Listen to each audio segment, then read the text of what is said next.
Halo, selamat pagi Bapak, Ibu, dan Saudara yang dikasihi oleh Tuhan.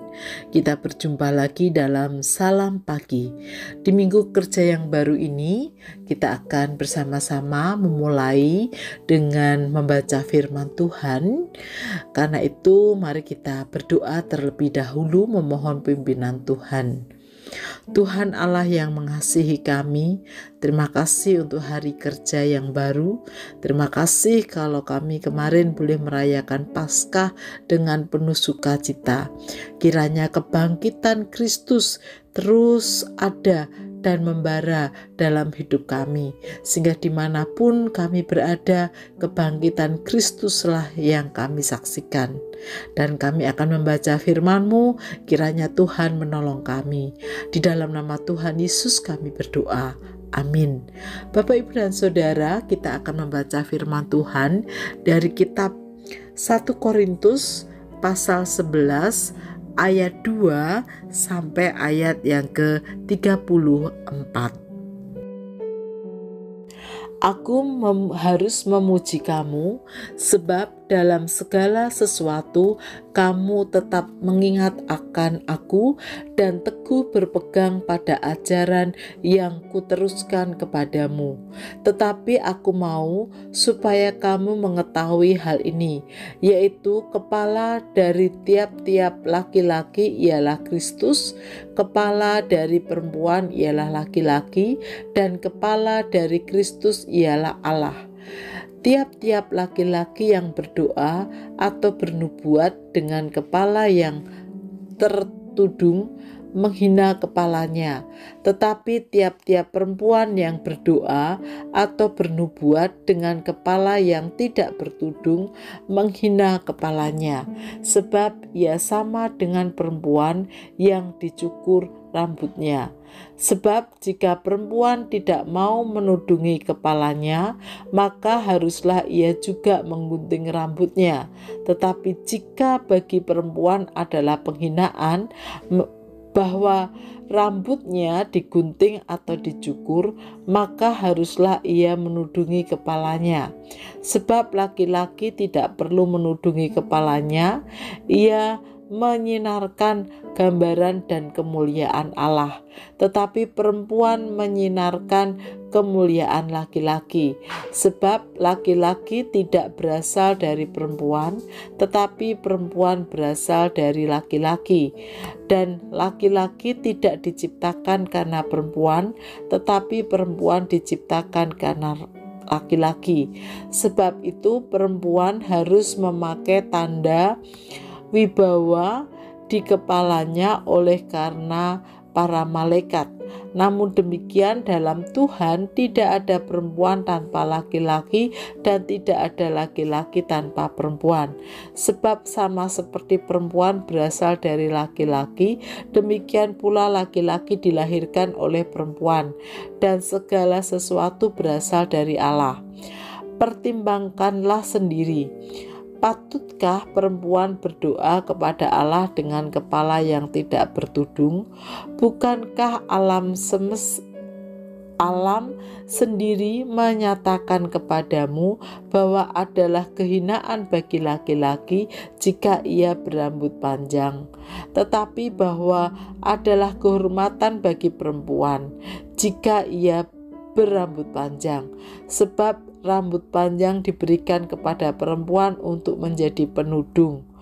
Tetapi jika ada orang yang mau membantah, kami maupun jemaat-jemaat Allah tidak mempunyai kebiasaan yang demikian. Dalam peraturan-peraturan yang berikut, aku tidak dapat memuji kamu, sebab pertemuan-pertemuanmu tidak mendatangkan kebaikan, tetapi mendatangkan keburukan. Sebab pertama-tama aku mendengar bahwa apabila kamu berkumpul sebagai jemaat, ada perpecahan di antara kamu, dan hal itu sedikit banyak aku percaya, sebab di antara kamu harus ada perpecahan, supaya nyata nanti siapakah di antara kamu yang tahan uji. Apabila kamu berkumpul, kamu bukanlah berkumpul untuk makan perjamuan Tuhan, sebab pada perjamuan itu tiap-tiap orang memakan dahulu makanannya sendiri, sehingga yang seorang lapar dan yang lain mabuk. Apakah kamu tidak mempunyai rumah sendiri untuk makan dan minum? Atau maukah kamu menghinakan jemaat Allah dan memalukan orang-orang yang tidak mempunyai apa-apa? Apakah yang kukatakan kepada kamu memuji kamu?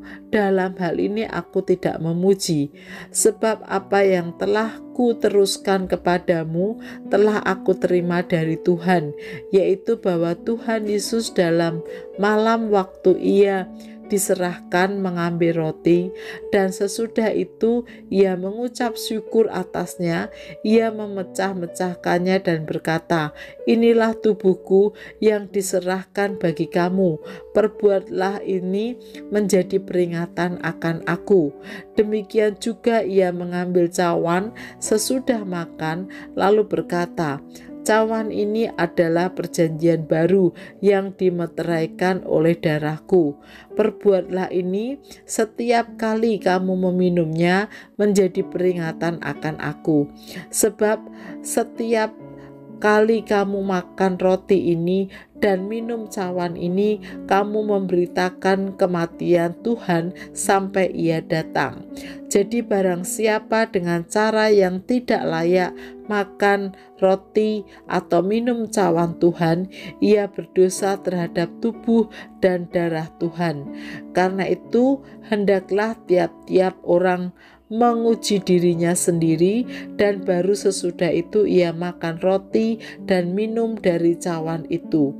Karena barang siapa makan dan minum tanpa mengakui tubuh Tuhan, ia mendatangkan hukuman atas dirinya. Sebab itu banyak di antara kamu yang lemah dan sakit, dan tidak sedikit yang meninggal. Kalau kita menguji diri kita sendiri, hukuman tidak menimpa kita. Tetapi kalau kita menerima hukuman dari Tuhan, kita dididik supaya kita tidak akan dihukum bersama-sama dengan dunia. Karena itu, saudara-saudaraku, jika kamu berkumpul untuk makan, nantikanlah olehmu seorang akan yang lain. Kalau ada orang yang lapar, baiklah ia makan dahulu di rumahnya, supaya jangan kamu berkumpul untuk dihukum. Hal-hal yang lain akan kuatur kalau aku datang. Bapak, Ibu, dan saudara-saudari yang dikasihi oleh Tuhan, sejak Tuhan memanggil kita sebagai umat-Nya, kita tidak bisa hidup sendiri dalam pertumbuhan iman, tetapi dalam persekutuan. Karena itu pentingnya persekutuan atau bersekutu bersama-sama dengan saudara seiman sebagai bagian dari tubuh Kristus. Dan hal itu bisa ditunjukkan dengan ibadah bersama atau bersekutu bersama. Dan itu menjadi sangat penting dalam kehidupan rohani kita. Namun harus diakui bahwa kadang ada banyak hal-hal yang bisa menjadi persoalan di tengah persekutuan jika tidak disikapi dengan bijak. Rasul Paulus menjelaskan dalam 1 Korintus 11 ayat 2-34 ini, di antaranya, jemaat Tuhan, baik laki-laki maupun perempuan, diharapkan memakai pakaian yang sepantasnya dalam bersekutu atau beribadah, sehingga setiap orang dapat fokus dalam beribadah atau bersekutu. Yang berikutnya adalah sikap atau perilaku dalam bersekutu.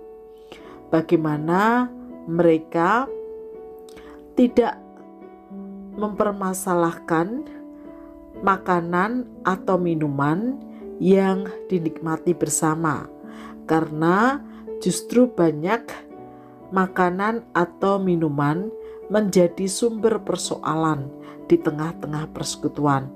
Karena itu mereka harus berlaku adil dalam berbagi satu dengan yang lain.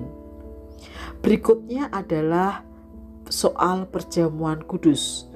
Perjamuan kudus harus dihargai, harus dilakukan dengan penuh syukur dan hormat.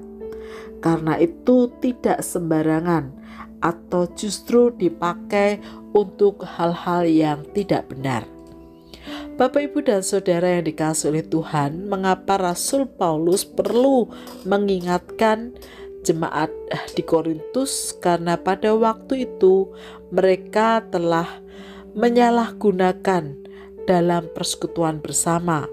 Misalnya, laki-laki atau perempuan mengenakan pakaian-pakaian yang tidak pantas, yang bisa merusak suasana persekutuan. Demikian juga sikap dalam hal makan dan minum, termasuk persekutuan kudus yang tidak dijaga agar berlangsung dengan hikmat dan benar. Bapak, Ibu, dan Saudara yang dikasihi oleh Tuhan, harus diakui bahwa kadang dalam persekutuan terjadi masalah-masalah yang sama seperti yang dicontohkan Rasul Paulus dalam praktek persekutuan, termasuk saat-saat ini. Ada banyak persekutuan yang bermasalah karena persoalan pakaian, persoalan makanan, bahkan sikap yang tidak menghormati, khususnya ibadah atau contohnya perjamuan kudus itu sendiri. Karena itu, Bapak, Ibu, dan Saudara, mari kita belajar bahwa dalam bersekutu, marilah kita mengenakan sebagaimana selayaknya kita beribadah kepada Tuhan. Kedua, mari kita saling menjaga hal-hal apa yang kita makan, apa yang kita minum, khususnya kebutuhan jasmani dalam kehidupan bersekutu.